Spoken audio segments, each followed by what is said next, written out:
ખેડૂતો મુશ્કેલીમાં જિલ્લાને દુષ્કાળગ્રસ્ત જાહેર કરવા માંગ। પૂરતા પ્રમાણમાં વરસાદ છે નહીં એટલે દ્વારકા જિલ્લાને દુષ્કાળગ્રસ્ત જાહેર કરવામાં આવે। દેવભૂમિ દ્વારકા જિલ્લામાં વરસાદ ખેંચાતા ખેડૂતો અને પશુપાલકોની મુશ્કેલીમાં સતત વધારો થઈ રહ્યો છે, ત્યારે જિલ્લાને દુષ્કાળગ્રસ્ત જાહેર કરવાની માંગ સાથે ખેડૂતો હવે સરકાર સમક્ષ પહોંચ્યા છે। દેવભૂમિ દ્વારકા જિલ્લાના ખેડૂતોના આગેવાનોએ પ્રાંત અધિકારીને આવેદનપત્ર આપી જિલ્લાને દુષ્કાળગ્રસ્ત જાહેર કરવાની માંગ કરી છે। સાથે ચાલુ વર્ષનું પાક ધિરાણ સંપૂર્ણપણે માફ કરવામાં આવે તેવી પણ સરકાર સમક્ષ રજૂઆત કરવામાં આવી છે। ખેડૂતોના જણાવ્યા મુજબ વરસાદના અભાવે ખેતીના પાક પર સંકટ ઊભું થયું છે। અનેક વિસ્તારોમાં વાવણી બાદ પૂરતો વરસાદ નહીં પડતા પાકને નુકસાન થવાની ભીતિ છે, જ્યારે કેટલાક ખેડૂતો વરસાદના અભાવે વાવણી પણ કરી શક્યા નથી। આવી સ્થિતિમાં ખેડૂતોને આર્થિક નુકસાનીમાંથી બહાર લાવવા સરકાર દ્વારા તાત્કાલિક રાહત પેકેજ જાહેર કરવામાં આવે તેવી માંગ કરવામાં આવી છે। પ્રાંત ઓફિસર સાહેબને આ રજૂઆત કરવા આવ્યા છીએ કે દેવભૂમિ દ્વારકા જિલ્લામાં આ વર્ષે વરસાદ 5-10% હોવાને કારણે પૂરતા પ્રમાણમાં વરસાદ છે નહીં એટલે દ્વારકા જિલ્લાને દુષ્કાળગ્રસ્ત જાહેર કરવામાં આવે અને ખેડૂતોને ચાલુ વર્ષનો પાક ધિરાણ માફ કરવામાં આવે। માત્ર ખેડૂતો જ નહીં પરંતુ વરસાદ ખેંચાતા પશુપાલકોની મુશ્કેલીમાં પણ વધારો થયો છે। વરસાદના અભાવે પશુઓ માટે ઘાસચારાની અછત ઊભી થવાની ભીતિ છે, જેને પગલે પૂરતા પ્રમાણમાં ઘાસ ડેપો શરૂ કરવામાં આવે તેવી માંગ કરવામાં આવી છે। સાથે જ ગ્રામ્ય વિસ્તારોમાં પશુઓ અને લોકોને પીવાનું પૂરતું પાણી મળી રહે તે માટે તાત્કાલિક અને કાયમી વ્યવસ્થા કરવાની પણ ખેડૂતો અને આગેવાનોએ માંગ કરી છે। ખેડૂતોની રજૂઆત છે કે જો સમયસર વરસાદ નહીં આવે તો પરિસ્થિતિ વધુ ગંભીર બની શકે છે, તેથી સરકાર તાત્કાલિક સર્વે કરાવી દ્વારકા જિલ્લાને દુષ્કાળગ્રસ્ત જાહેર કરે અને પાક ધિરાણ માફી સહિતની રાહત આપે। રાજ્યમાં વરસાદની 5 સિસ્ટમ સક્રિય, 9 જિલ્લામાં ભારે વરસાદનું એલર્ટ। રાજ્યમાં વરસાદ માટે એક સાથે અનેક હવામાનની સિસ્ટમ સક્રિય છે। Shear zone, western disturbance, depression, monsoon trough અને સાયક્લોનિક સર્ક્યુલેશન જેવી સિસ્ટમની અસરથી રાજ્યના વિવિધ વિસ્તારોમાં વરસાદની શક્યતા છે, હવામાન વિભાગે આગાહી કરી છે। વિવિધ સિસ્ટમના પગલે રાજ્યના અલગ અલગ જિલ્લામાં વરસાદી માહોલ રહી શકે છે। મહીસાગર, દાહોદ, છોટાઉદેપુર, નર્મદા, તાપી, ડાંગ, નવસારી, દમણ તથા દાદરા નગર હવેલીમાં ભારે વરસાદની શક્યતા છે, જ્યારે રાજ્યના અન્ય જિલ્લાઓમાં સામાન્યથી મધ્યમ વરસાદ વરસી શકે છે। કેટલાક વિસ્તારમાં ગાજવીજ સાથે વરસાદ પડી શકે છે। इक्का दुक्का स्थानों से लेकर कई स्थानों में हल्का से मध्यम बरसात का संभावना रहेगा अगले 7 दिन के लिए। और आज हेवी रेनफॉल का वार्निंग इक्का दुक्का स्थानों में दिया गया है गुजरात रीजन में। इसमें मेनली जो जिला रहेगा महीसागर, दाहोद, छोटाउदेपुर, नर्मदा, तापी, डांग, नवसारी, वलसाड, दमन, दादरा नगर हवेली के लिए। હવામાન વિભાગે ભારે વરસાદની શક્યતા ધરાવતા વિસ્તારોમાં લોકોને સાવચેતી રાખવા સલાહ આપી છે। ખાસ કરીને ગાજવીજ દરમિયાન ખુલ્લા મેદાનમાં ન રહેવા અને સ્થાનિક તંત્રની સૂચનાઓનું પાલન કરવા અપીલ કરવામાં આવી છે। સૌરાષ્ટ્રમાં ફરી વરસશે મેઘરાજા, અંબાલાલ પટેલની આગાહી। રાજ્યમાં વરસાદનો નવો રાઉન્ડ વરસવા માટે તૈયાર છે। હવામાન નિષ્ણાંતે ગણેશ ચતુર્થી સુધીની વરસાદની આગાહી કરી છે। આ વખતે કોરા ધાકોર વિસ્તારને પણ મેઘરાજા ધમરોળી શકે છે। અંબાલાલ પટેલનું માને તો આગામી 24 કલાકમાં ગુજરાતના વિવિધ વિસ્તારોમાં હળવો વરસાદ પડી શકે છે। ઉત્તર ગુજરાતના બનાસકાંઠા અને સાબરકાંઠા જિલ્લામાં વરસાદની શક્યતા વ્યક્ત કરવામાં આવી છે, જ્યારે મધ્ય ગુજરાતના અમદાવાદ, વડોદરા અને ગાંધીનગરમાં પણ વરસાદી ઝાપટા પડી શકે છે।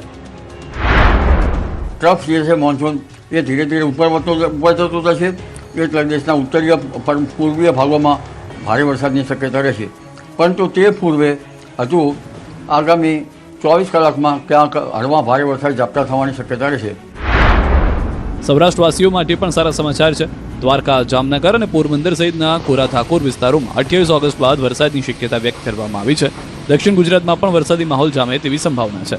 બીજી તરફ 15 ઓગસ્ટ સુધી બંગાળના ઉપસાગરમાં ભેજનું પ્રમાણ વધતા મધ્યપ્રદેશમાં અતિભારે વરસાદ પડી શકે છે, જેના કારણે નર્મદા અને તાપી નદીના જળસ્તરમાં વધારો થવાની શક્યતા છે।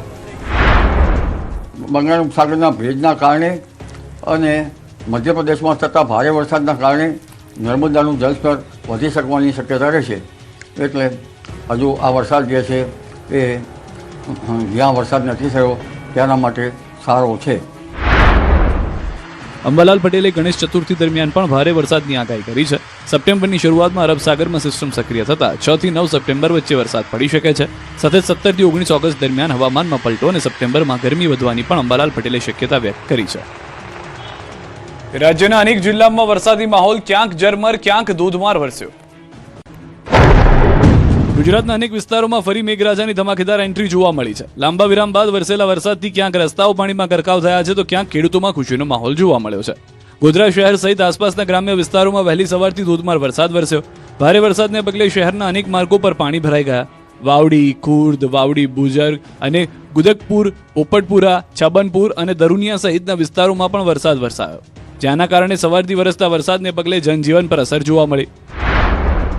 બીજી તરફ વલસાડ જિલ્લામાં પણ વરસાદી માહોલ જામ્યો. વલસાડ શહેર અને આસપાસના વિસ્તારોમાં ધોધમાર વરસાદ વરસ્યો.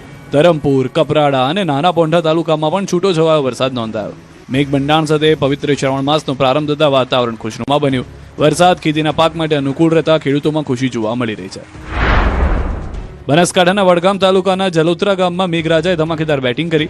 માત્ર 4 કલાકમાં 3.5 ઇંચ જેટલો વરસાદ ખાબકતા ગામના મુખ્ય માર્ગો અને નીચાણવાળા વિસ્તારોમાં વરસાદી પાણી ભરાઈ ગયા. ખેતરોમાં પાણી પહોંચતા ખેડૂતોમાં ખુશીનો માહોલ જોવા મળ્યો હતો. આમ ગુજરાતમાં વરસાદની આ નવી ઇનિંગથી ખેડૂતોમાં આશા જાગી છે. ભારે વરસાદ બાદ પ્રકૃતિ સોળે કળાએ ખીલી, સામે આવ્યા મનમોહક દ્રશ્યો. ચોમાસાની સિઝનમાં ગુજરાતનું કુદરતી સૌંદર્ય સોળે કળાએ ખીલી ઉઠ્યું છે. એક તરફ ધોધનું રૌદ્ર સૌંદર્ય, બીજી તરફ ડેમમાં નવા નીર. મહીસાગરથી લઈને મહેસાણા અને નર્મદા સુધીના પાણીના મનમોહક નજારા જોવા મળી રહ્યા છે. મહીસાગરના 7 કુંડા વોટરફોલનું આહલાદક સૌંદર્ય હાલ સહેલાણીઓને આકર્ષી રહ્યું છે.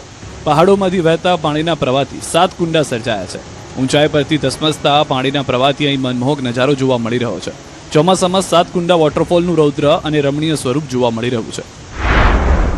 બીજી તરફ મહેસાણાના સતલાસણા ખાતે આવેલા ધરોઈ ડેમમાં લાંબા સમય બાદ નવા નીરની આવક થઈ છે.